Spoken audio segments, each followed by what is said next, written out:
Talk. Let's go.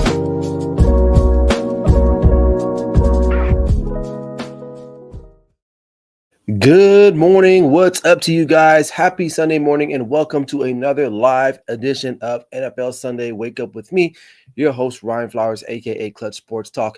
It's week 10, and as usual, we have tons to talk about. But before we do that, man, make sure you guys bundle up, strap in, get tight, get your drink, get your coffee, orange juice, whatever you got to do. I got to talk about the Ravens and Bengals game from Thursday night. What a thriller that was. And then the bad news about Dak's season-ending injury. It's going to put him on the bench for the rest of the season. I got to talk about that. Then we're going to jump into my power rankings for week 10, and then previews and predictions, and wrap up the show with my clutch picks of the week. So if you love football, I know some of you guys are up early right now watching Giants and Panthers. You are in the right spot. We're at halftime right now there. So come on through, pull up a seat, and let's get the show on the road.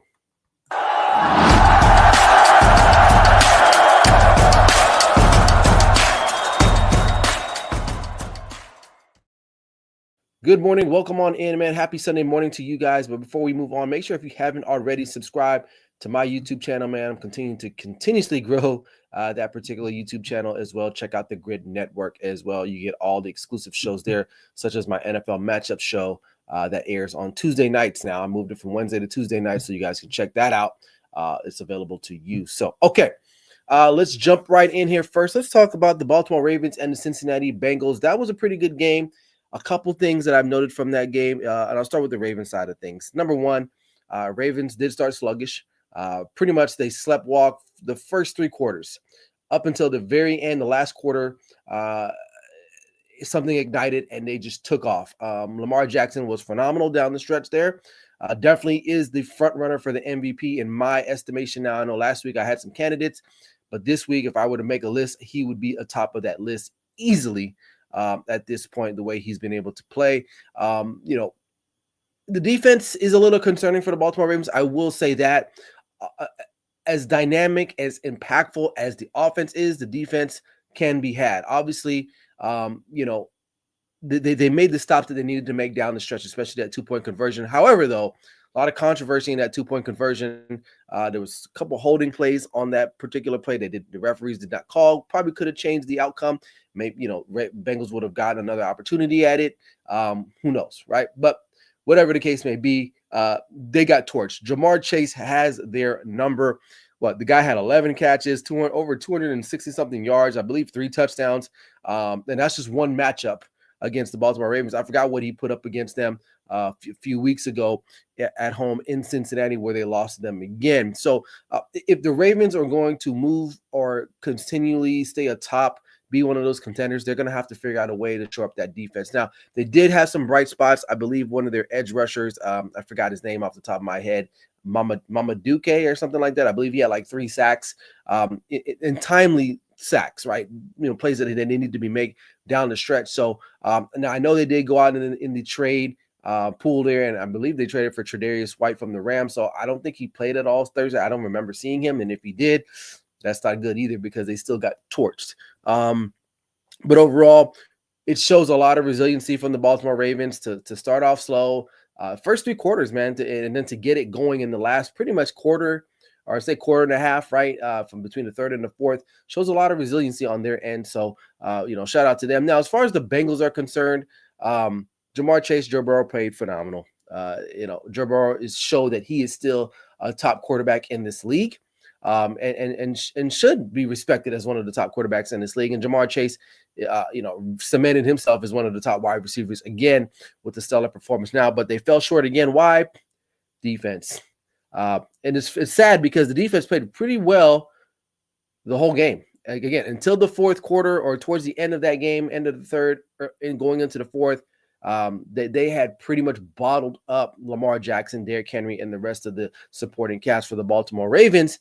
And then all of a sudden, the lid was released, and boom, before you know it, a 2-touchdown lead, you're tied up, right? And then now you're trailing at some point. So very, very disappointing for them. Now, what does that mean for them for their playoff implications? They're 4-6. It's still not impossible for them to make the playoffs, but it's more highly likely that they probably won't. This was a much needed game, a game that they probably should have won. It's especially for their own sense that, like, you know what, we can beat these guys. We can beat these guys, and they just couldn't get it done. And now the Bengals at 4-6 as they get ready for next week. So I mean, listen, I'm just looking at my notes here. I mean, they gave up 197 yards in just the fourth quarter in passing yards and 3 touchdowns in just the fourth quarter by itself. That's not going to get it done. So I don't know what you do now, you know, especially from an offensive standpoint. You're looking at yourself like, well, man, I felt like we did everything we needed to do. And they did from an offensive standpoint. I mean, when you got guys going over 200 something yards, receiving 3 touchdowns, you did your part, but the defense did not do their part in the end. And that's kind of just been the quandary for the Cincinnati Bengals this whole season, is like they just can't put it all together. And if they want to make the playoffs, it's going to be tough. I will say that 4-6 right now. Their margin for error is literally slim to none. They cannot afford to lose another game. But overall, the thoughts on the game is a good game. It's a good Thursday night matchup for my estimation. But we'll have to wait and see what happens with them moving forward. All right. Let's talk about Dak Prescott. He is out, season-ending injury. He has a partially torn ligament in his hamstring area. Now, I believe he was supposed to go get a second opinion. I believe he got that second opinion, and I think they just said, you know what, it's not even worth it. Shut it down, and we'll see you next season. So that's where the Cowboys are at with him, which it's kind of laughable because they paid him a lot of money. The team is not doing well. Even with him, they're sitting at 3-5. And now, you know, their season outlook, for most Cowboys fans, it's over. Like me, I've been documented saying I'm not a fan. I'm a part-time fan. I'm still a fan of the team. I just was tired. I'm just tired of like celebrating for them, cheering for them. Excuse me, because I know what they're capable of, and when I say capable of, I know in a negative connotation, not a positive connotation. So this season was done before one snap was played for them this earlier in the season. So with Dak being out now, it's completely a wrap. Like Cooper Rush is not going to be a savior. Trey Lance is not going to come in and be this guy that just resurrects them. He's not going to have that run that Dak had when Tony Romo missed the beginning of the year, right? This team is not constructed well. So, and they got a big matchup today against Philadelphia, which they're going to probably lose that game. If Philadelphia does not beat the Cowboys today, I don't care if Philadelphia loses today and then wins their next 6 in a row. They're not a good football team, because if you cannot take advantage of the Cowboys today, you're not a really good team. So some delusional Cowboy fans out there are thinking, oh, you know, Cooper Rush can get it done. Look what he did for us a couple years ago when Dak missed about 2 or 3 games. It's not the same team. It's not. So, and that's no offense to Cooper Rush. I think he's a fine backup, but that's what he is. Now, I've read reports that they are not contemplating kind of changing up their playbook at all whatsoever, because Cooper Rush is going to get the start, which I get it. You know, he's probably capable. But there will be packages for Trey Lance, which I don't know how that's going to work out.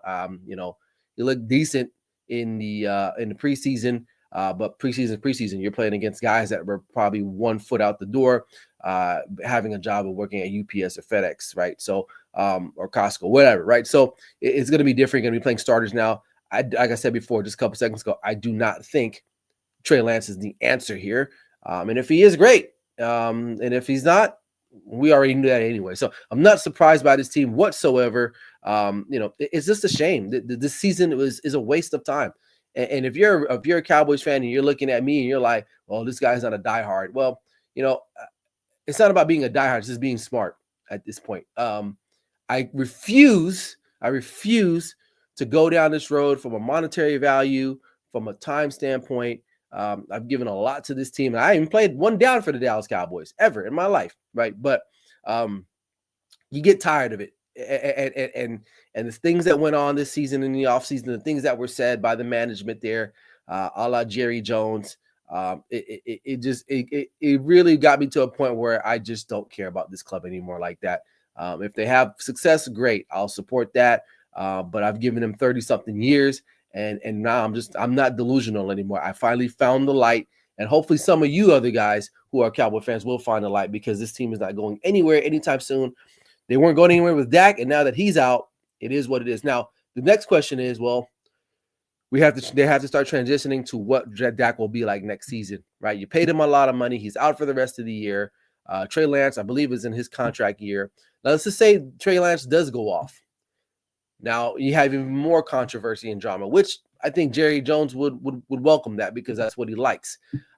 He's probably hoping Trey Lance could come in here and shake up the world. Because at some point, I believe Trey Lance will get the start job for this team. It's only a matter of time. We're halfway through the season now. You got about 7 games left for the year. I believe he's going to start at least 2 or 3 of those games at some point. Because why? Jerry Jones wants that. He wants to be talked about, right?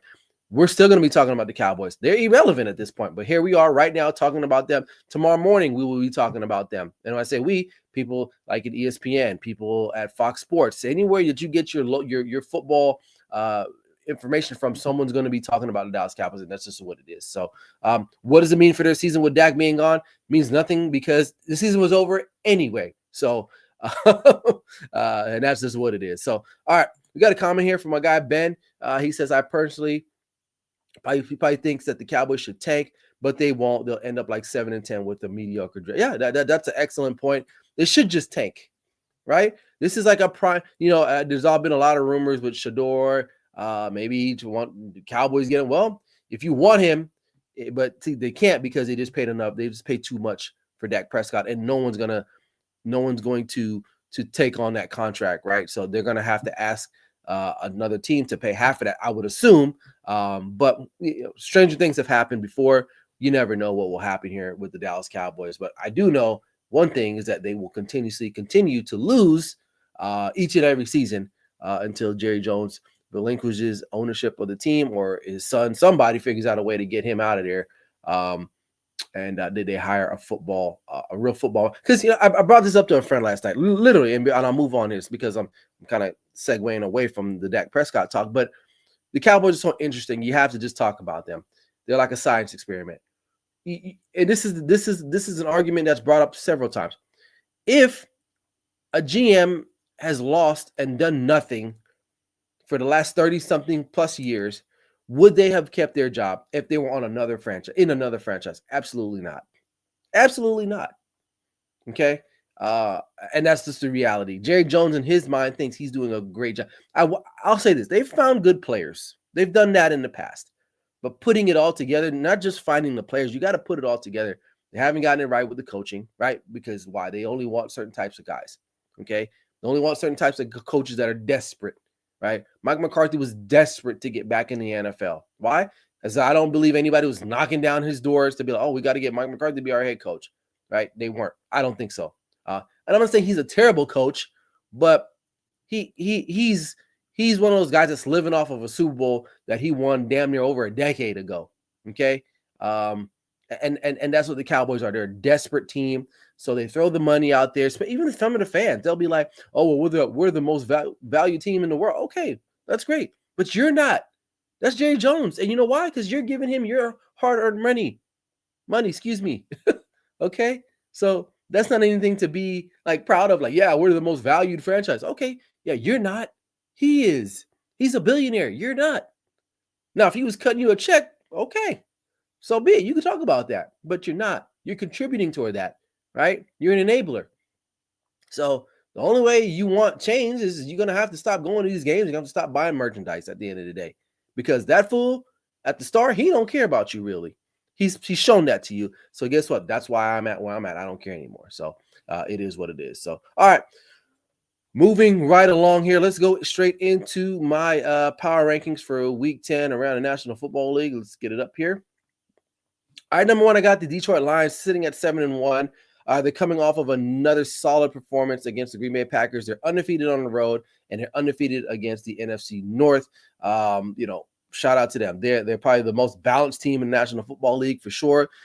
And even without Aiden Hutchinson, they're still able to generate pressure to get after the quarterback, and they should be getting some help here with Zadarius Smith that they just landed via a trade.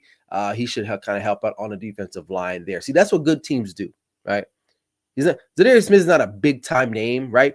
But he's a quality player, right? That's what a GM does. That's what a good GM does. Okay, Dallas.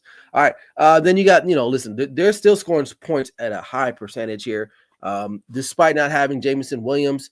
They're still putting up tons of points, 76 points, I believe, in the last 2 games. And just finally, they're the most, I would say, one of the most versatile teams in football right now. They can beat you in multiple ways. And they can win on the road. They can win at home. They can win in the cold. They can win in the heat. It is what it is. My only concern with them, and I'll keep saying this, is down the stretch when we get into these bigger games in the playoffs. Will Dan Campbell make the right decision? Will he take the 3 points versus being gutsy, in the first quarter and going for it? Like, you know what I mean? So, but so far he's shown good promise. I mean, getting a team 7-1 is not an easy feat to do. So, shout out to him. It's just a small criticism that we've had, and we will live out for him until he can get that resurrected or righted when they get into the playoffs, because they're going to the playoffs. All right. Kansas City Chiefs still undefeated. Patrick Mahomes did show some really good resilience. I thought he was down when he rolled his ankle. Was it Monday night against Tampa Bay? I was like, oof. And he needed help getting up. I was like, wow. But he popped back up, got in there, and helped the force overtime against the Buccaneers. DeAndre Hopkins, big contributions this past Monday night with 2 touchdowns. Travis Kelce and Kareem Hunt also getting into the mix too as well. A lot of people thought that Travis Kelce fell off. Now, from a physical, athletic standpoint, yes, he has, but he's still Mahomes' go-to at the end of the day, and he will find him. And he came up with some timely catches on Monday night to help secure that win against the Tampa Bay Buccaneers. Now, one thing I'll say about the Chiefs, they are close game specialists. If the game is on the line, if you're a Chiefs fan, you're feeling fine, because you know what? You got the quarterback that can get it done. You got the head coach that can get it done. You got a defense that's clutch. Any close game, I'm not worried about them losing it, because they always find ways to do it, and they've done so time and time again. That's why they're 8-0. But my only concern with them right now too is this offense can be a little bit stagnant, and they have no big playability. I know Xavier Worthy was supposed to be the guy, hopefully kind of replacing Tyreek Hill a little bit, or taking that Tyreek Hill hole. He just hasn't really done that. I think we saw his speed, right? And you can't deny that. But overall, he's not the same player as Tyreek Hill. He's not strong. Like, Tyreek Hill is strong. When you look at him, he catches that ball. He's not only fast, but he's strong. Xavier Worthy is not that kid. He's kind of he's a frail looking kid, honestly. Super fast, but not a guy that's going to really go up and make those type of plays like Tyreek Hill. So they're still looking for that. But adding a guy like DeAndre Hopkins, use him in the slot, maybe sometimes at your Z somewhere, can get you those tough catches. So, but I got Kansas City number 2. Baltimore Ravens, again, strong performance by Lamar Jackson.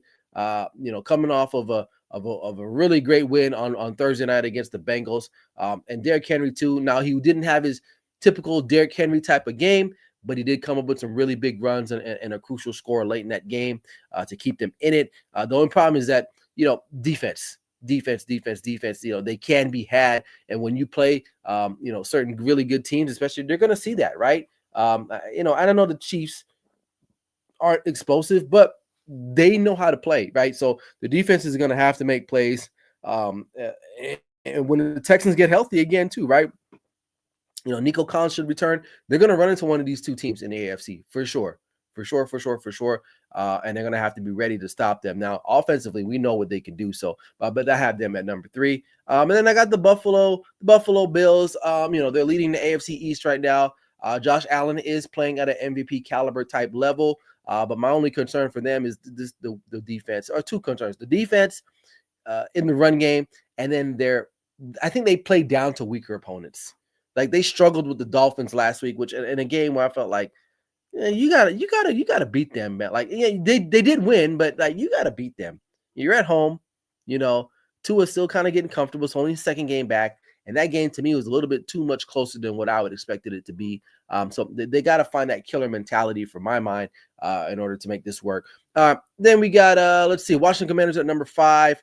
Jaden Daniels every week. The legend grows. This is a high-powered offense, but it's still a work in progress too. They're still figuring some things out. The only thing for them is that Their run defense is weak. You can run against them. And when you're going to play teams that run the football, like the Steelers, the Eagles are going to be coming in. That's on their schedule here, starting with the Steelers today.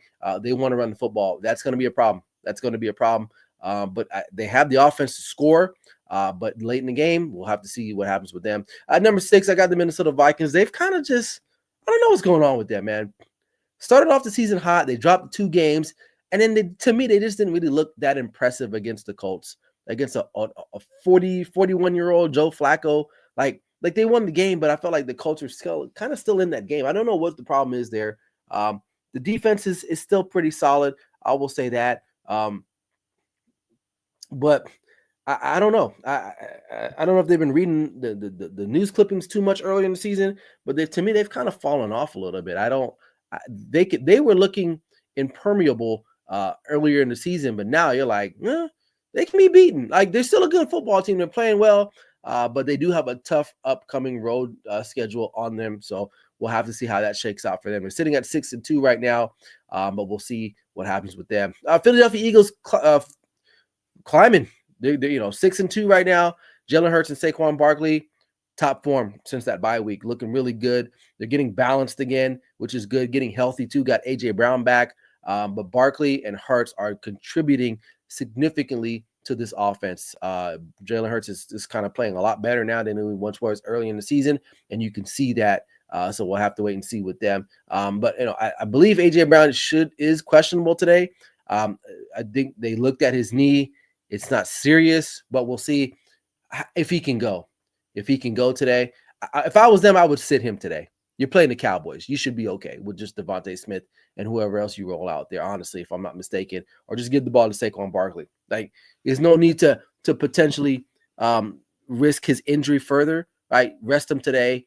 Let him get healthy because you're playing the Cowboys. It's going to be like a scrimmage anyway. So go ahead and rest him. All right, got Pittsburgh Steelers coming in at number 8. Strong defense.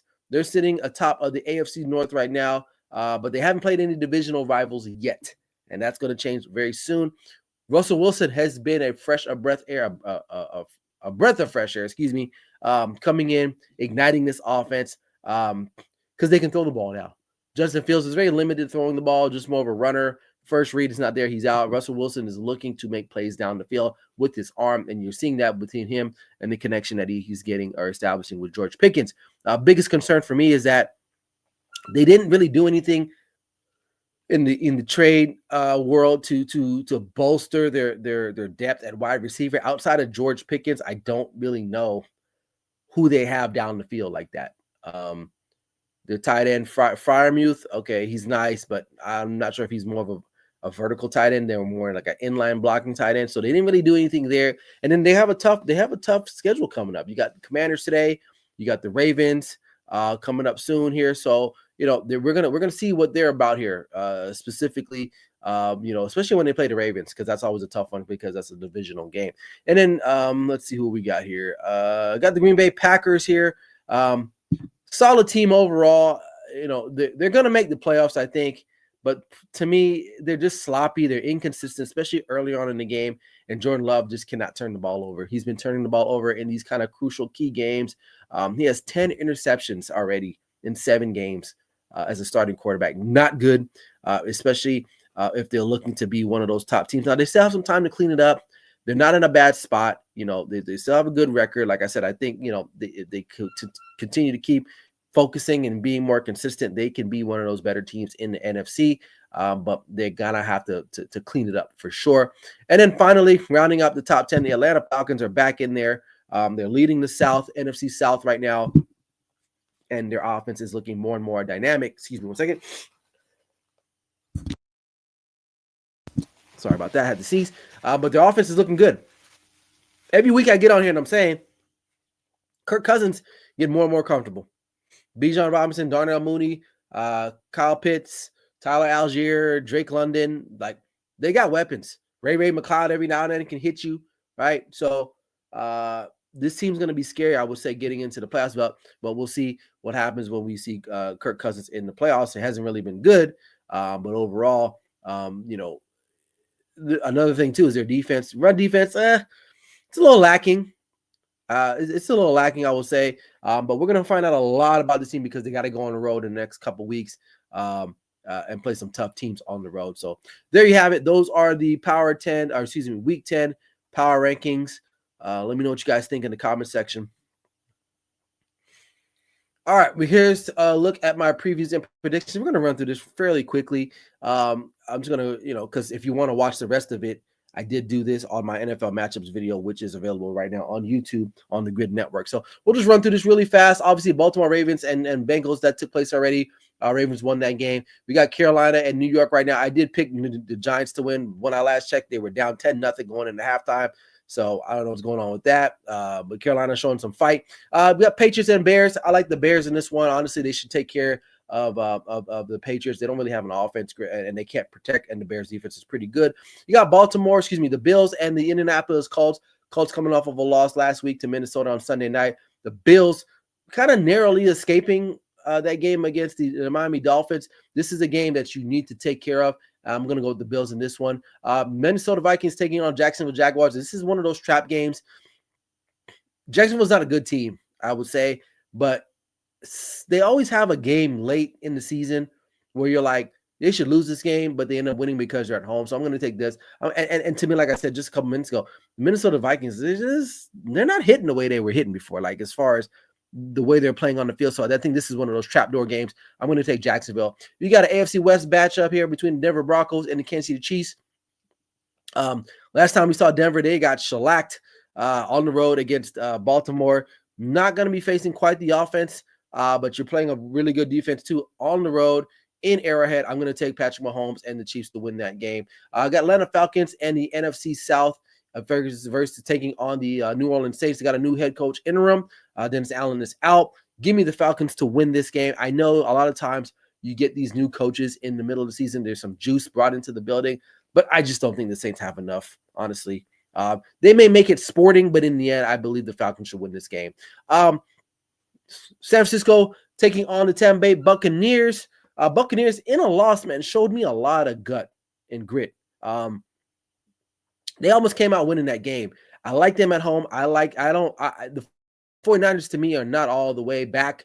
I know Christian McCaffrey may play today, but we don't know what he'll be like. So I like the Buccaneers. Even though their roster is depleted offensively, I still like them at home. All right. Washington Commanders at home taking on the Pittsburgh Steelers. This is a big matchup here. I'm going to go with the Washington Commanders to win this game. I believe Jaden Daniels will get the job done today against a very stingy Pittsburgh team. I don't really have any other reasons why. In my gut, I'm going with my gut this one. And I like the Commanders here. Then Tennessee Titans taking on the LA Chargers in LA. Chargers defense looking really, really good. Justin Herbert is throwing the ball a lot more than what we expected, right? With a Jim Harbaugh team, you would think they'd run the football tremendously more. But they're giving Justin Herbert the keys to the game. And I think they'll be able to get it done. Now, I believe Will Levis is getting the start today, so that's an easy one for me. He will lose this game literally with his arm play, with his play, and give the game to the Chargers. So I'm going to go with the Chargers here. Jets on the road in the desert taking on Arizona. Last time we saw the Jets, they had a really good win against the Texans. But guess what? You're on the road. You're going in the desert. You're playing a team that's feisty. Kyler Murray can make plays with his feet down the field. CJ Stroud did struggle against the Jets a little bit, but I like the Arizona Cardinals in this game at home. The defense is much improved, actually, too. And the Jets cannot protect Aaron Rodgers even still, right? Okay. Eagles and Cowboys, not much more to be said about this one. This one's going to be an easy one. No Dak. They're out. Eagles should win this game easily. We got the Lions for Sunday night taking on the Houston Texans. Nico Collins, I believe, has been activated. I thought I saw that. I could be wrong. If that's the case, that's a big push or a bonus for the Texans because they need him. They've been struggling a little bit on offense, especially CJ Stroud hasn't been able to get the ball, the way he wants to move the ball down the field. They need him back, and they need him back immediately. But I can't go against the Texans in this game. I'm going to go with the Lions. I have to go against the Texans. I'm going to go with the Lions in this one. I think it'll be a good game, but in the end, the Lions will figure it out and get the job. And then finally, we got Monday Night Football matchup. Miami Dolphins on the road in LA, taking on the other LA team in the Rams. A cross-country trip. Rams playing a much better football. Defensively, they're getting stronger. offensively, Matthew Stafford is leading this team. They're getting healthier, right? They got Cooper Kupp's back. Puka Nacua is back, I believe. I think he's going to play again today. I know he had some type of injury last week, but or got kicked out of the game. Excuse me, got kicked out. Sorry. So the offense is looking good there. Their coaching is good. I like the Rams in this one to get the dub there and stay in the hunt in the NFC West, right? So that's crazy that they're still in that. After all that what they've been through, they're still in that. So, all right. Clutch picks of the week. We got Cardinals, Washington, Tampa Bay, and the Rams. There you have it. Clutch picks of the week. Make sure you guys get those bets in. You still got some time in there, so if you want to, go ahead and do so. So, and there you have it. There you go. That's the show. Half an hour right on the dot, a little bit more, a little couple seconds over, but appreciate you guys. Make sure you guys check me out next week, Sunday live here on YouTube. Also, be on the lookout for my NFL matchups video episode on the Grid Network YouTube channel. That'll drop around like Tuesday night. Probably like around 6 p.m., 7 p.m. Pacific Standard Time. So make sure you guys check that out as well. I talk about some takeaways from the previous week and then to get you guys ready for the upcoming week with my previews and predictions. They're a little bit more in depth there. So, all right. That's all I got, man. Enjoy your Sunday. Be safe, be responsible, eat good, and watch these games. Hope you guys have a good time. Until next week, this is your boy Ryan Flowers, a.k.a. Clutch Sports Talk. NFL Sunday Wake Up. Like I always say, never settle till the work is done. We'll see you guys on the next one. Peace.